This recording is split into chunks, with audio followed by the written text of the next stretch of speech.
What's up, Peep Squad? Peep Squad is in the building, baby. Please like, comment, subscribe, share the video. It'd be greatly appreciated from the bottom of my heart. My peeps, my peoples. Peep Squad is in the building, baby. Let's get down to the situation. Let's talk about basketball wife. Yes, it is going down. There's a whole lot going down. We seen OG. She cried. She broke down. She is going through some things. She is in a situation where it's tough to deal with. You know, she's being gaslighted. People don't really understand where she's coming from.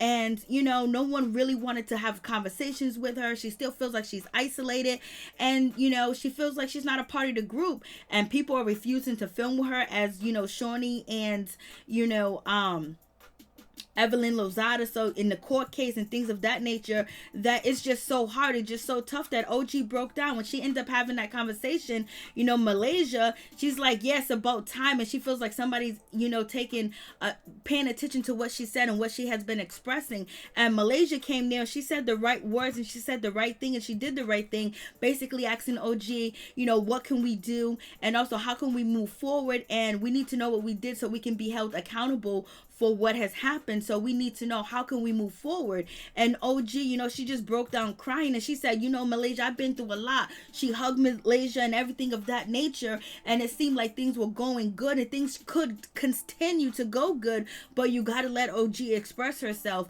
And it seems like it's a real stressful, intense, negative situation for everybody, and especially for OG in this situation where she really doesn't have any friends. She doesn't have really anybody to be cool with, to have a conversation with, talk to throughout a pandemic.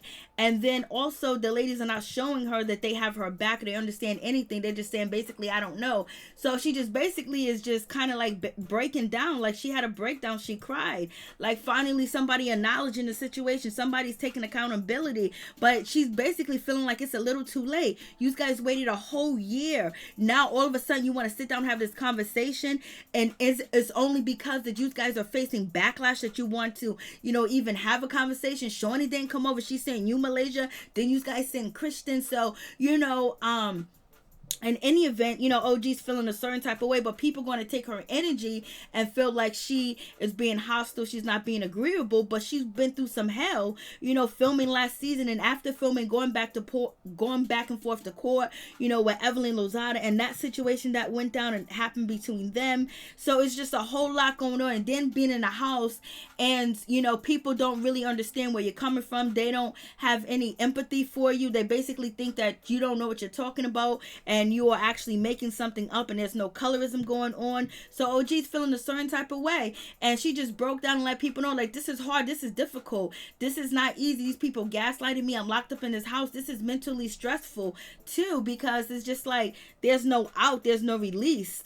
And you know, people playing games with your feelings. And so she broke down. I was like, damn, you know, it's not an easy situation at all. That's like being really stressed and not at work, but at least you get to go home, but you're stuck in that house and you got to deal with that situation. Malaysia did her best to come over, whether it was genuine or not. It seemed like it was, but at the same time, OG has to look at it and be like, I don't know. And OG feels like you guys are only doing it because of all the backlash that you guys received. And then you have Shaunie, she's sitting over here, she you know, she's talking to the new girl, she's talking to the new sister, she's talking to Nia and Noria, she's having a conversation with them. And, you know, the situation is happening where, you know, they're letting, you know, Shaunie know the situation with OG. OG had opened up to them and expressed what she went through and why she's really, like, you know, on and passionate about racism and colorism, because she had childhood trauma. She been through some things, and, you know, it's not that easy for her just to, you know, let go of the situation, because it's really come from somewhere deep and somewhere serious. And it actually, you know, comes from, you know, her childhood and having a teacher traumatize her about race and basically say because of the color of her skin she would not amount to anything. So she has a lot of childhood trauma, and OG was nice to us, OG cooked for us, OG did this for us and all this other good stuff. And Shaunie was like, basically the sisters, you know, they kind of overstepped their boundary for speaking up for OG, but they came in the house, you know, and they bonded with OG over racism and things that they experienced and colorism, and they cried, you know, OG cried, they cried, and you had that situation go down. But in any event, OG opened up to them, so they came in the house on racism. So I guess they felt that they can, you know, you speak for OG, and OG don't appreciate that at all, and a lot of people wouldn't appreciate it. So you guys tell me, do you think the sisters overstepped their boundary? They did too much because they're too new to the situation, they don't even really know OG? Or do you think they was really trying to make amends, or were they clout chasing? You guys tell me what you think. So in any event, Shaunie, she has to vent about the situation, and she hears good things about OG from the two young ladies. The two new sisters are telling her what's good, what's popping. And so Shaunie said, well, I can understand now. I can kind of see, OG, and humanize her passion, because at first she couldn't see her passion. At first she couldn't see anything about, OG. She was just feeling like OG was just doing this for the hell of it. Like, what's going on? So Shaunie said, but the allegations that she is throwing out there, them allegations are very damaging. She's accusing me of being a colorist, and she's also accusing Evelyn of being a racist. It is what it is. And basically Naya, the sister said, she was doing this, to see if the ladies, on the other side, because they know that there's complication, will actually, soften up for OG. But is it their place to speak for OG, or do you think they felt too comfortable and they overstepped their boundaries? Because they did know that they overstepped their boundaries, because they did admit it on the show. So you guys tell me what you think about that situation. I was like, Lord have mercy, what's going on? So in any event, Shaunie's basically saying that, OG needs to be agreeable. If if we need to have this conversation, she needs to be agreeable. It needs to be reciprocated, and she can't just have it her way, and she got to be in a mind space and understanding, and not just say, oh, you're wrong, but basically be in agreement. I was like, okay, you asking for a whole lot, Shaunie. You asking for a whole lot. That ain't gonna happen, and that's why you saying this. Because girl, and Shaunie said that, OG looks, her passion is humanized. But if you would have got a chance to talk to OG and got to know her, it would have been all good. You would have known where she came from, and you would have known how to handle the situation when she accused you of being a colorist, and she accused Evelyn of being a racist, or when she ever spoke her mind about the way that she was being treated. So Shaunie, you dropped the ball on this situation. You should have sit down, and you should have had a conversation with OG and got to know her. Then you would have known how to deal with the situation, how to approach the situation, and know where it's coming from. But in any event, it's coming from things that happened to OG in the past, but then she experienced it on this show, so it's not that easy, not that simple. So, but in any event, Shaunie basically is saying that she never got a chance to get to know OG. She never had a one-on-one with her, but she should have. But look at her having a one-on-one with the new girls. Like, what is going on? So you guys let me know what you think about this situation. I was like, So Shaunie wants her to, basically forgive and basically take away what she said. And it don't seem, Shaunie wants her to be she wants an apology too as well. OG wants an apology. OG really doesn't want an apology. OG just wants them to own up what they did, and basically, talk about how they mistreated her, and basically acknowledge and apologize to her, and then move forward. Because she said she didn't really want to hash up on the issue, but the issue keep coming to OG, because now you have Malaysia went to go see OG, and Kristen Scott went to go see OG after they heard something about her past, because they never got a chance to know her or give her a chance. So you got that situation. Then OG was basically feeling a certain type of way when the two sisters got back to the house, when Nia got back to the house, and Nia told OG that she basically spoke to Shaunie and told Shaunie her story and what she'd been through, and Shaunie is willing to possibly sit down and have a conversation with her. And OG was basically looking at her like, what? And OG was like, you guys had a one-on-one. That makes OG feel a certain type of way too as well, because they get a one-on-one with her, and OG hasn't got a one-on-one. So that's kind of like a situation too, where you will feel some type of way, like, okay, these girls just came in the house and they get a one-on-one just that quick, just that fast. Like, what's going on? And then OG basically said she's a little annoyed by that situation, because she don't want them to speak for her. So is OG wrong because she told these young ladies not to speak for her?